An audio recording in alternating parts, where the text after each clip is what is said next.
বন্ধু, আগামী ২৪ ঘন্টার মধ্যে সাবধান হয়ে যাও। তোমার জীবনে বিপর্যয় আসতে চলেছে। রাহু, কেতু আর মঙ্গল, এই ৩ গ্রহ একসাথে বিরাট বিপদ ডেকে আনতে চলেছে। বন্ধু, এই কারণেই তোমার জীবন এখন থেকে উল্টো পথে যেতে শুরু করবে। কারণ যা শেষ হতে চলেছে সেটা কোনো সাধারণ শেষ হবে না। আজ আমি তোমাদের জীবনের এমন একটা রহস্য বলবো, শুনে তোমার পা তলার মাটি সরিয়ে যাবে। তুমি ভাবতে থাকবে, এই দণ্ডটা আমরা কোন পাপের জন্য পাচ্ছি? কারণ বন্ধুরা, যা শেষ হতে চলেছে সেটা একদম সাধারণ হবে না। তোমার এক একটা কাজের ফল হিসাব হতে চলেছে। এক এক কাঁচা চিঠি খুলে যাবে। যদি তোমার নিজের জীবনটা ভালো লাগে, যদি তুমি নিজের ভবিষ্যৎ নিরাপদ রাখতে চাও, তাহলে এই ছোট্ট ভিডিওটা শুরু থেকে শেষ পর্যন্ত ভালো করে দেখো। কারণ বন্ধুরা, আমি ভালো করেই জানি যে সাম্প্রতিক সময়ে তোমরা তোমাদের জীবনে অনেক কষ্ট দেখেছো। প্রতিটা সুখ থেকে তোমরা বিচ্ছিন্ন হয়েছ, প্রতিটা দুঃখ, প্রতিটা কষ্ট তোমাদের অনেক ভয় পেয়েছে। কিন্তু আর এবার নয়, কারণ আজ আমি যে ভবিষ্যৎবাণী বলবো তা তুমি আগে কখনো শোনো নাই। তোমরা হয়তো আমার কথাগুলোকে মজা মনে করবে। আপনি হয়তো ভাবছেন গুরুজি শুধু এভাবেই কথা বলছেন, কিন্তু আমি আপনাদের গ্যারেন্টি দিয়ে বলছি বন্ধুরা, আপনার কুণ্ডলিতে ৩টি গ্রহের মিলন ঘটেছে। আর এই মিলন আপনার জীবনে কি কি পরিবর্তন নিয়ে আসবে, আর কিভাবে মহাকাশে থাকা নবগ্রহগুলো মিলে আপনার পরীক্ষা নেবে, এগুলো সব আমি আজকের ভিডিওতে বলেই দেব। দেখুন, আমার উদ্দেশ্য আপনাদের ভয় দেখানো নয়। আমি কোনো রকম ভয় ছড়াবো না। শুধু কিছু সত্যি কথা, কিছু উপায়, কিছু সতর্কতা আর কিছু সাবধানতা আমি আপনার জন্য এনেছি, যেগুলো শোনা আপনার জন্য খুব জরুরি হবে। কারণ যদি আজ তুমি এই পুরো ভিডিওটা মন দিয়ে শোনো, তাহলে তুমি তোমার ভবিষ্যৎকে আরও ভালো করে গড়ে তুলতে পারবে। বন্ধুরা, জানিয়ে রাখি যে পুরো ৫১২ বছরের পর এমন একটা সংযোগ এখন তোমার কুণ্ডলিতে তৈরি হচ্ছে, যার কারণে তোমার জীবনে বড় ধরনের উথালপাথাল আসতে চলেছে। হ্যাঁ বন্ধুরা, দেখো, আগামী সময়ে তুমি নিজের চোখে তোমার একটা উন্নত জীবন দেখতে পাবে। কেন? কারণ রাহু এই মুহূর্তে পরিষ্কার সংকেত দিয়েছে যে এখন তোমাকে মাটির থেকে তুলে শিখরে বসানোর সময় এসেছে। এবং এদিকে বন্ধুরা, তোমার জীবনে নেতিবাচক ঘটনা কমে যাবে। কারণ ভালো কিছু হওয়ার আগে অনেক খারাপ কিছু ঘটে, আর এই সময়টা ঠিক সেই খারাপ সময় চলছে। বন্ধুরা, এই ভিডিওটা শুরু করার আগে আমার তোমাদের কাছে ছোট্ট একটা অনুরোধ। দয়া করে এই ছোট্ট ভিডিওটা লাইক দিয়ে দিও, আর কমেন্ট বক্সে ওম মহাকালেশ্বর নমঃ লিখে দিও। বাবা মহাকাল তোমাদের সব মনোকামনা পূরণ করবেন। দেখা বন্ধু, মহাকাশে থাকা নবগ্রহ তোমাদের পরীক্ষা এমনভাবে নেবে যে কাজটা তুমি অনেক দিন ধরে করছো, যেই কাজ হাতে নিয়েছিলে, ঠিক সেই কাজ সব কিছু খারাপ হতে পারে, আপনার নিয়ন্ত্রণ হারিয়ে যেতে পারে। আর সেখানে ভুল কারো নয়, কোনো গ্রহের নয়, বরং আপনার। কারণ আপনি নিজের চিন্তায় লোভকে জায়গা দিয়েছেন, আর লোভ হলো রাহুর সবচেয়ে বড় শত্রু। তাই বলছি, আগামী সময়ে আপনি যা কিছু করবেন, লোভকে বেশি গুরুত্ব দেবেন না। কারণ লোভের জন্যই আপনার আজকের আগেও কত কাজ শুরু হয়ে ভেঙে পড়েছে, আটকে গেছে।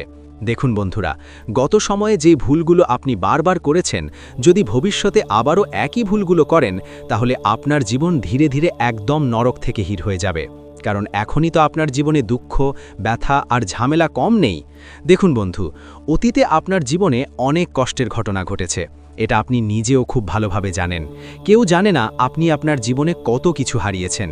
কিন্তু এখন আর অনেক হলো, কারণ এখন আপনার কুণ্ডলিতে মঙ্গল গ্রহের ছায়া ইতিবাচকভাবে উদয় হচ্ছে। আর যখন কারোর কুণ্ডলিতে মঙ্গলের ছায়ার শুভ ফল দিতে থাকে, তখন সেই ব্যক্তির জীবনে সবই মঙ্গলময় হয়ে ওঠে। দেখো, কিছুদিন ধরে তুমি তোমার জীবনের যেসব সিদ্ধান্ত ছিল, সেগুলো টালাবাটালি করেছো।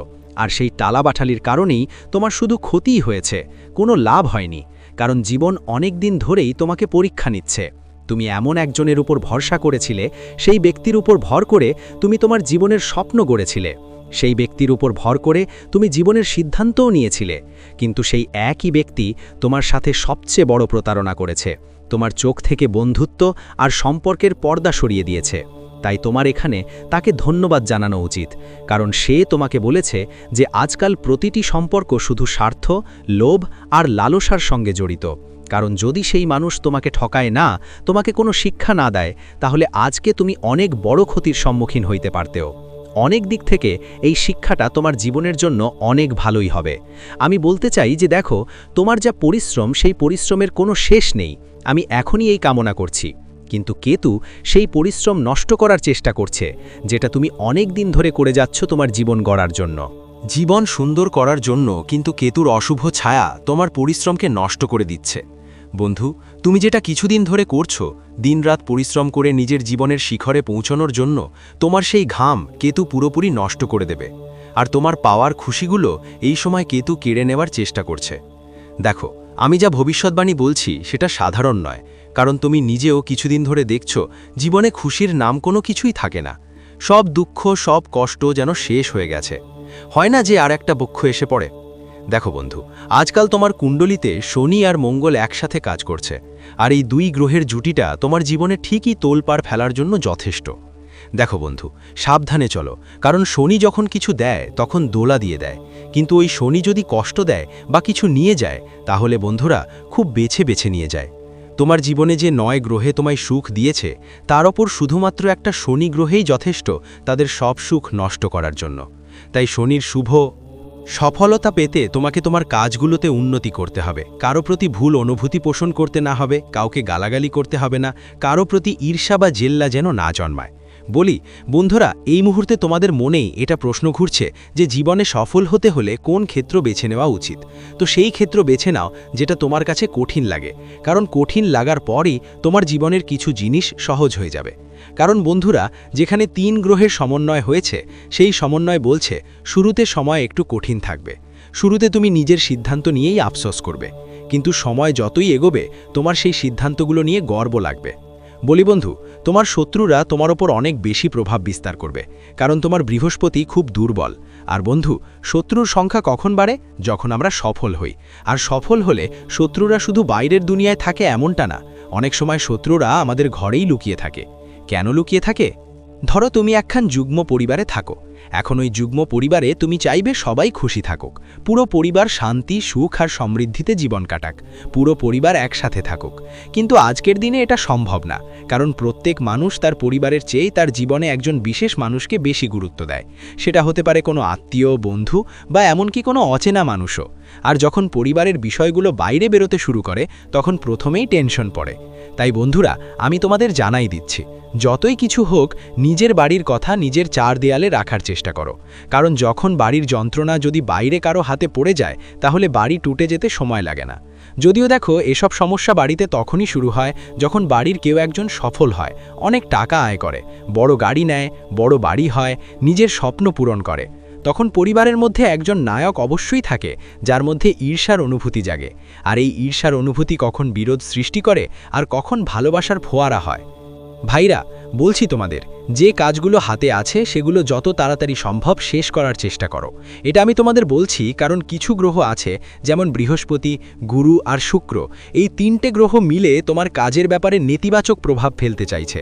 আর এখনও সময় আছে, এটা না যে সব শেষ হয়ে গেছে বা আর কিছু করা যাবে না।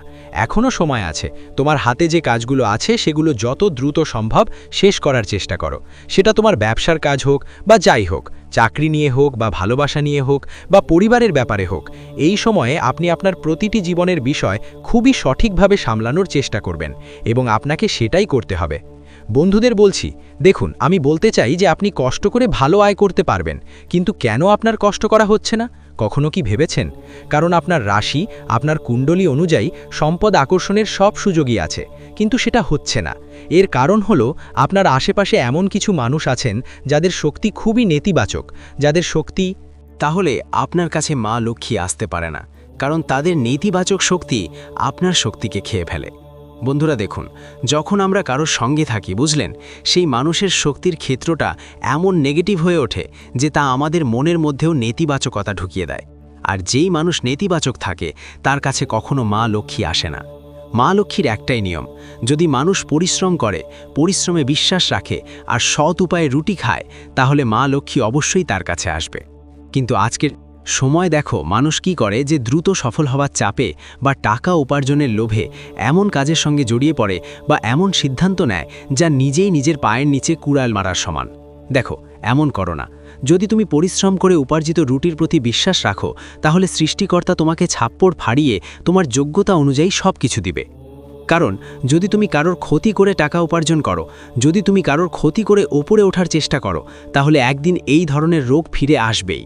তুমি আর উপযুক্ত থাকবে না। বন্ধুদের, এই সময় তোমাদের পরের নারীদের থেকে একদম দূরে থাকতে হবে। তাদের কাছে যাওয়ার চেষ্টা পর্যন্ত করো না। কেন? কারণ দেখো, এই সময় তোমার বদনাম এমনভাবে ছড়াচ্ছে যে সেটা কোনো অন্য নারীর কারণে হবে, আর সেই নারী তোমার পুরো পরিবারকে ধ্বংস করে দেবে। কারণ বন্ধুদের, শাস্ত্র বলে যে যদি তুমি বৈবাহিক জীবন যাপন করো তাহলে তোমাকে তোমার ধর্ম অনুসারে চলতে হবে। তোমাকে শুধু তোমার স্ত্রীকেই দেখতে হবে, অন্য নারীর দিকে চোখও তুলতে হবে না, না হলে পরিস্থিতি আরও খারাপ হবে, আর আরও খারাপ হয়ে যায়। এখন একটা জিনিস মাথায় রাখবেন, এই সময় আপনার বাড়িতে কিছু অতিথি আসার সম্ভাবনা তৈরি হচ্ছে। যখন অতিথিরা বাড়িতে আসে তখন বাড়ির পরিবেশ কতটা পজিটিভ হয়ে যায়, ভালো লাগে ভাবতে। ওরে, আমার বাড়িতে কেউ এলো, আমি তার যত্ন নেব, তার জন্য খাবার রান্না করব। কিন্তু অনেক সময় কিছু আত্মীয় যত্ন করার যোগ্যই থাকে না, আর সেই ঘটনা এই সময় আপনার জীবনে ঘটতে চলেছে। বন্ধুরা, বলছি, আপনার বাড়িতে এমন কিছু অতিথি আসবে যারা বাড়িটার ছাপটাই বদলে দেবে। প্রস্তুতি নিয়ে আসবেন, মানে এমন কিছু আত্মীয়রা এখন আপনার বাড়িতে আসছে যারা বাড়িটা ভাঙার কাজ করবে।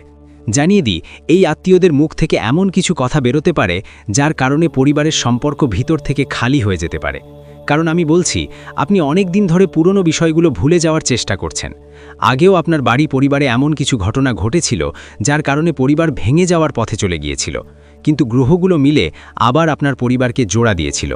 কিন্তু এই যে এ ধরনের মানুষ থাকে যারা অন্যদের সুখে হস্তক্ষেপ করে মজা পান আর অন্যের সংসার ভাঙতে চায়, তাদের জন্য গ্রহ একটা ভালো শিক্ষা দেওয়ার ব্যবস্থা করছে। কিন্তু বন্ধুদের, বলছি, তোমাদের সঙ্গে কোনো খারাপ কিছু হবে না। তোমাদের শুধু মন নিয়ন্ত্রণে রাখতে হবে, শান্ত থাকতে হবে। নিয়ন্ত্রিত মন আর শান্তচিত্ত মানুষের জন্য সবচেয়ে বড় উপহার, আর সেই উপহারের যোগ্যতাও তোমাদের আছে। বলছি, অতিথি আসলে বাড়ির পরিবেশ ভালো হওয়ার বদলে খারাপও হতে পারে, কারণ পুরনো কিছু কথা সামনে আসতে পারে, বাইরে আসতে পারে। এখন যখন যন্ত্রণা লাগা জায়গায় কেউ হাত দেয় তখন অনেক ব্যথা হয়। তাই তোমার একটা জিনিস মাথায় রাখতে হবে, কেউ তোমাকে কিছু বলুক বা না বলুক, তুমি নিজের ওপর বা তোমার পরিবারের ওপর তার কোনো প্রভাব পড়তে দেবে না। কারণ আমি বলছি, এই সময় আমি দেখছি তুমি তোমার পরিবারের সঙ্গে খুব সুখে আছো। পুরো পরিবার একসঙ্গে মিলে আনন্দ করছে। এমন দৃশ্য আর কোথাও দেখা যাচ্ছে না। আর সামনে সময়ের মধ্যে তোমার বাড়িতে কেউ কোনো শুভ অনুষ্ঠান করার পরিকল্পনা করতেও পারে, আর সেই পরিকল্পনা ঈশ্বরের আশীর্বাদে সফল হবে। এখন দেখো, অনেক সময় মানুষ কি করে, যখন তাদের পরিবারের মধ্যে কোনো ভালো ঘটনা ঘটে, যেমন কোনো আনন্দঘন অনুষ্ঠান, ধর্মীয় অনুষ্ঠান বা এমন কোনো অনুষ্ঠান যেটা ঘরে সুখ নিয়ে আসে, তখন তারা ওই সুখে মগ্ন হয়ে পড়ে। কিন্তু তারা তাদের পারিবারিক দেবদেবীদের ধন্যবাদ দেয় না, তাদের মনে রাখে না। কারণ আজকাল মানুষ অনেকেই অজানা থাকে, তারা মনে করে বাহিরের দেবদেবীর আশীর্বাদেই তাদের এই বৈবাহিক সুযোগ এসেছে, কিন্তু সেটা ঠিক না। তোমার যে বৈবাহিক বা আনন্দঘন সুযোগ এসেছে তা তোমার নিজের পারিবারিক দেবদেবীর আশীর্বাদেই এসেছে। তোমার যে ধর্মীয় সুযোগ এসেছে সেটা এসেছে তোমার পূর্বপুরুষদের আর তোমার বাড়ির কুল দেবী দেবতাদের কাছ থেকে। এই জন্যই তো মানুষ প্রথমেই কোনো শুভ অনুষ্ঠান শুরু করলে প্রথমেই তাদের বাড়ির কুল দেবী দেবতাদের পূজা করে। আর এটা অনেকটাই ঠিকও, কারণ যখন আমাদের বাড়ির পূর্বপুরুষরা আমাদের থেকে খুশি থাকবে তখন আমাদের বাড়িতে কোনো অঘটন ঘটবে না। বন্ধুদের দেখো, প্রায়ই তোমরাও দেখেছো হয়তো, যখন আমাদের বাড়িতে কোনো অঘটন ঘটতে থাকে তখন আমরা প্রথমেই দৌড়ে গিয়ে আমাদের পুরো পরিবারের দেবদেবীদের কাছে যাওয়া হয়। কারণ শাস্ত্রে এটা লেখা আছে যে যখন হঠাৎ আমাদের জীবনে কোনো নেতিবাচক বা অশুভ ঘটনা ঘটে, সেটা অনেক সময় ঘটে কারণ আমরা অনিচ্ছাকৃতভাবে এমন কিছু ভুল করি যা আমাদের পরিবারের দেবদেবী আর পূর্বপুরুষদের রাগিয়ে দেয়। তাই তাদের কাছে গিয়ে তৎক্ষণাৎ ক্ষমা চাওয়া খুবই জরুরি। বন্ধুরা, যদি আমার কথাগুলোতে আপনি একমত হন তাহলে আমি আশা করি আপনি এসব ভালোভাবে বুঝতে পারছেন। কারণ এগুলো আজকের সময় এখন মানুষ আর বলে না, সবাই শুধু রাশিফল বলে বড় সুখবর, বড় ধন লাভের যোগ। কিন্তু আমি তোমাকে এইসব বলছি না, আমি তোমাকে সেই সব কথা বলছি যা তোমার দৈনন্দিন জীবনের সাথে বেশি জড়িত এবং তোমার ব্যক্তিগত জীবনের সঙ্গেও খাপ খায়। বন্ধু, যাকে তুমি নিজের মনে করো, যাকে তুমি নিজের ভাবো, যার সাথে তুমি তোমার জীবন অর্ধেক ভাগ করে নিচ্ছ, সেই মানুষটা কি সত্যিই তার যোগ্য? আজ তোমার এই ব্যাপারটা যাচাই করতে হবে।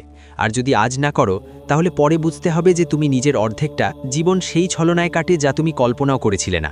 অর্থাৎ যেই মানুষটির সঙ্গে তুমি থাকো, সে তোমার বন্ধু হোক, জীবনসঙ্গী হোক বা কোনো আত্মীয়ই হোক না কেন, সেই মানুষটিকে তুমি এমনভাবে যাচাই করতে হবে যেন ভবিষ্যতে তোমার টাকা দরকার পড়লে তুমি তাকে ঋণ নিতে পারো। বন্ধুরা, আর তখনই তুমি বুঝবে সেই মানুষটা তোমার জন্য কতটা সত্যিকারের, তোমার সুখ দুঃখে কতটা পাশে দাঁড়ায় আর তোমার জন্য কতটা বিশ্বস্ত। কারণ আসল মানুষ চিনতে হয় দুই সময়েই, একবার অসুস্থতায় আর একবার দুঃখে। দেখো, অসুস্থতার সময় যখন কেউ তোমার পাশে থাকে, তোমার সাথে দাঁড়ায়, তার ঋণ কখনো ভুলিও না, কখনো ঋণ ভুলে যাওয়া যাবে না। কারণ দেখো, যেখানে নিজের লোকেরা তোমাকে ছেড়ে চলে যায়, যেখানে নিজেদের লোকেরা নিজেরাই মুখ ফিরিয়ে নেয়, সেখানে যদি কেউ তোমার সাথে থাকে, তার সাথে এবং তার আচরণের মূল্য তোমাকে বুঝতেই হবে। বন্ধুদের বলছি, তোমাদের একটা অভ্যাস আছে বারবার মানুষকে মাফ করে দেওয়ার। ভাবো এটা তোমারই ভাবনা, একটু এরকমই, কিন্তু হৃদয় খারাপ নয়। কিন্তু খেয়াল রেখো, দেখো বন্ধু, যদি মানুষের মন খারাপ না থাকে, তাহলে সে কখনো ঠকানোর কথা ভাবতেও পারে না। কিন্তু তুমিই তো বারবার ঠকেছ, নিজের থেকে, অন্যদের থেকে, সবাই থেকে। এখন তোমাকে এই বারবার মাফ করে দেওয়ার অভ্যাসটা ছেড়ে দিতে হবে। কারণ তুমি যতই সরল থাকবে, মানুষ ততই তোমার সুবিধা নেবে। বলি, জীবনে এতটাই সরল হয়েও না যে কেউ এসে তোমার সুবিধা নিয়ে চলে যায়। কারণ সুবিধা খুব ছোট আর সস্তা একটা জিনিস, মানুষ সহজেই নিয়ে চলে যায়, আর তুমি তোমার বিশ্বাসের নৌকা বারবার ডুবিয়ে দাও।